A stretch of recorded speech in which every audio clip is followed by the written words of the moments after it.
Olá pessoal, meu nome é Franco, sou formado pela Unesp de São José do Rio Preto. Atualmente trabalho com 3 frentes da área de língua portuguesa, redação, literatura e interpretação de texto e trabalho em 3 instituições de ensino. Olá pessoal, meu nome é João Pedro Borges, fui aluno do 3º ano do ensino médio no ano de 2019, prestei o Enem e obtive uma ótima nota de 980, com a qual eu consegui ingressar numa universidade de ensino superior, a UFABC, no curso de Bacharelado em Ciências e Humanidades. O João foi meu aluno no ano de 2019 e nós resolvemos, para este momento de pandemia, em que muitos não têm acesso às principais plataformas de ensino online, a fazer a avaliação da redação dele, que obteve uma ótima nota, 980 pontos, e considerando tal competência, nós resolvemos fazer uma avaliação para mostrar a vocês um pouco da estrutura que ele utilizou para obter essa altíssima nota. Levando em consideração que muitos alunos em uma época tão difícil não possuem acesso a materiais de qualidade, a boas aulas, então nós tivemos essa ideia na intenção apenas de ajudar quem precisa num momento tão difícil, tão atípico. Combinado então, vamos fazer a avaliação do primeiro parágrafo, considerando todos os elementos que ele utilizou para obter nota máxima na construção desse parágrafo e depois nós vamos também, de certa forma, avaliar qual foi o projeto textual que ele desenvolveu ao longo da argumentação e como ele fez o fechamento do texto na conclusão. Primeiro vamos partir do primeiro parágrafo, que nós damos o nome de introdução da dissertação argumentativa. Para este ano, o tema foi democratização do acesso ao cinema no Brasil. O principal elemento era falar sobre o acesso ao cinema. Depois, o candidato deveria falar sobre a democratização desse acesso. Em algum momento do texto, seria importante ele refletir sobre esse elemento cultural no nosso país, uma vez que o tema pediu a reflexão do cinema no nosso país, no Brasil.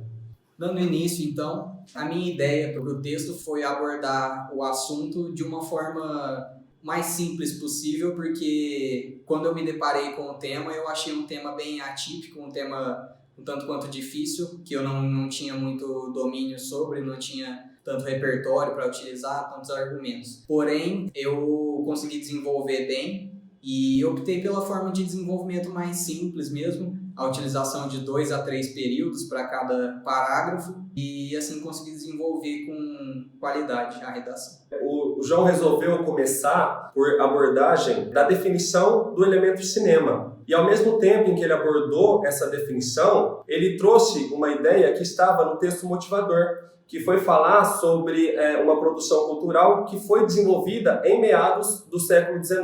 Essa ideia já estava abordada lá, ele utilizou as próprias palavras para apontá-la, ao mesmo tempo em que já trouxe o principal elemento, cinema. Mas ele ainda não havia falado sobre o acesso a ele, sobre a democratização do acesso e sobre o cinema no Brasil. Consequentemente, ele resolveu abordar isso no segundo período, ao mesmo tempo em que ele apontou 2 assuntos, os quais ele destacaria em cada parágrafo da argumentação, e em seguida ele finalizou a introdução abordando a tese.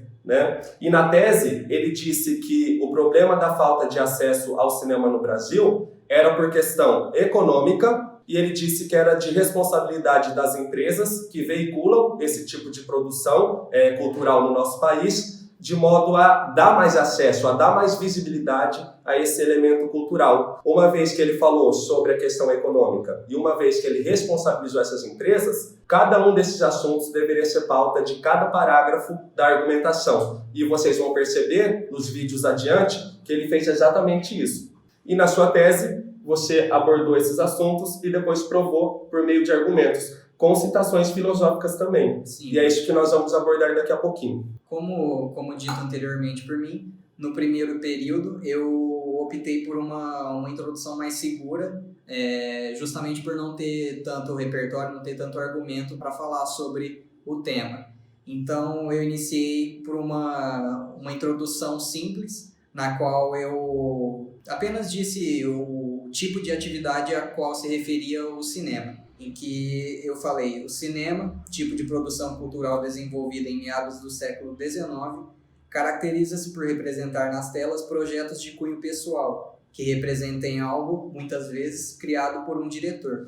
Vejam, pessoal, esse tipo de introdução nós chamamos de introdução por exposição simples do principal elemento do tema, ou ainda introdução por definição, uma vez que ele colocou a estrutura caracteriza-se por representar, e aí ele explica qual é o objetivo da produção cinematográfica como elemento artístico. Então, é uma das formas mais simples de se começar uma redação, porém, a cartada é certeira, uma vez que dificilmente uma pessoa vai errar uma definição, né, quando ela faz essa escolha, já que esse tipo de introdução não elabora demais um pensamento, ele guardou o repertório, como ele disse, para argumentação. Eu sempre digo, lugar de repertório, propriamente dito, é na argumentação, porque sempre o repertório sociocultural contribui com a argumentação do candidato sobre a tese, que já foi apresentada lá na introdução. Essa é uma técnica que, se bem construída, ela é muito bem avaliada pelas principais bancas de vestibular. Tá aí a prova disso, 980 pontos.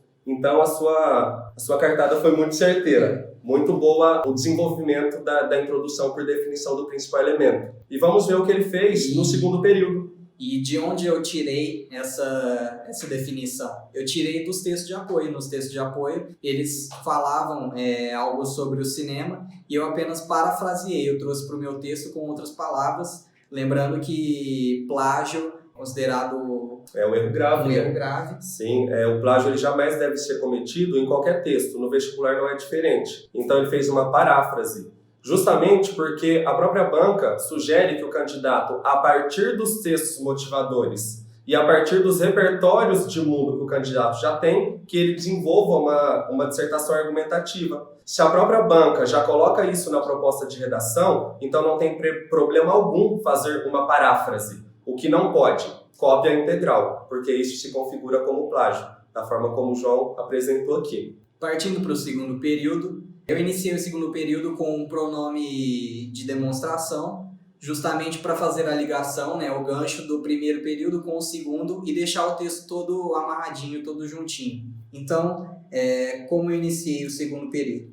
Tal forma de entretenimento tem se popularizado cada vez mais, porém, na nação verde e amarela, depara-se com problemas como a desigualdade social e a má distribuição das atividades produtivas entre as regiões do país. Nesse segundo período, eu utilizei nação verde e amarela justamente para não utilizar Brasil, porque eu sabia que eu iria utilizar o Brasil mais para frente nos próximos parágrafos. E vejam, pessoal, tal forma de entretenimento. Nós já temos aqui aquilo que nós chamamos de conectivo intraparágrafo, ou seja, dentro dele. Esse conectivo, ele une dois períodos, o anterior e aquele que está surgindo a partir do ponto final. Esse tipo de avaliação ela é feita na competência 4 do Enem, que justamente avalia repertório de coesão. E quando ele mencionou nação verde e amarela, fazendo o projeto de texto, considerando que ele utilizaria a palavra Brasil constantemente, também é um repertório de conectivo, é sinônimo de Brasil.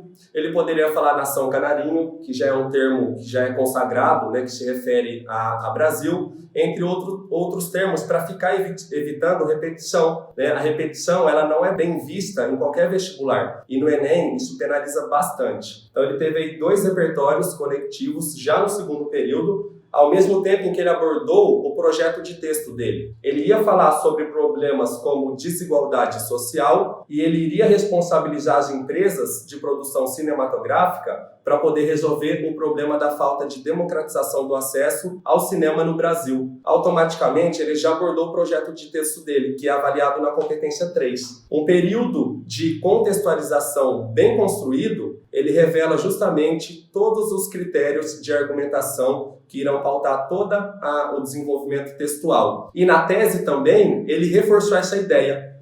E agora a minha tese, presente no terceiro período do meu parágrafo de introdução, na qual eu expus o tema. Eu comecei com tendo em vista o referido cenário, que é mais um conectivo intraparágrafo, que eu utilizei para manter o texto todo fechado. Então eu disse, tendo em vista o referido cenário, inegáveis são as responsabilidades das empresas responsáveis pela promoção de tais serviços, a fim de democratizar o acesso ao cinema no Brasil. Então eu introduzi o tema proposto pelo Enem, já problematizando e e mostrando a forma como eu o abordaria ao longo dos próximos parágrafos. Então eu consegui fechar de uma maneira simples, porém completa, o meu parágrafo de introdução. E os 20 pontos que eu perdi, eu acredito que possa ter sido também por um errinho nessa última parte do texto, nesse último período, no qual eu disse responsabilidade das empresas responsáveis. Então, ocorreu uma certa redundância ali. Mas o Franco vai abordar melhor esses erros ao longo das próximas aulas, dos próximos vídeos. Sim. Então, pessoal, considerando a tese dele, e já aproveitando para abordar essa questão da redundância que ele mencionou, considere-se somente um desvio a redundância. Só que a competência 1 no Enem penaliza até 2. Depois nós vamos abordar os demais possíveis desvios que ele tenha cometido e que a banca tenha avaliado negativamente, que foram 2 questões de pontuação, mas isso nos parágrafos posteriores é assunto para depois. Eu gostaria de abordar a questão da abordagem completa do tema, porque até agora ele tinha falado sobre o aspecto cinema, mas ele não havia falado sobre a democratização, sobre o acesso e esse elemento cultural disponível no Brasil. Na tese dele, ele disse: inegáveis são as responsabilidades das empresas pela promoção de tais serviços a fim de democratizar o acesso ao cinema no Brasil. Todo bom candidato para ter projeto de texto, ele não só aborda os assuntos os quais serão desenvolvidos ao longo do desenvolvimento do texto, como também aborda todos os elementos do tema. E foi justamente o que ele fez antes de terminar a introdução dele. O projeto de texto dele está muito bem visível e, consequentemente, ele conseguiu nota máxima na competência 3, que avalia justamente o projeto textual. Em relação à perda de pontos, o que fez ele perder 20 pontos, na verdade, foi justamente esses 3 desvios. 2 nós iremos mencionar posteriormente. Considerando que a nota dele passa por 2 visões, um corretor deu 1000, outro corretor deu 960, fazendo a média aritmética dessas 2 notas, ele fechou com 980. Todos os desvios serão mencionados posteriormente, para além desse que ele já abordou. Oi. Esse copo feio.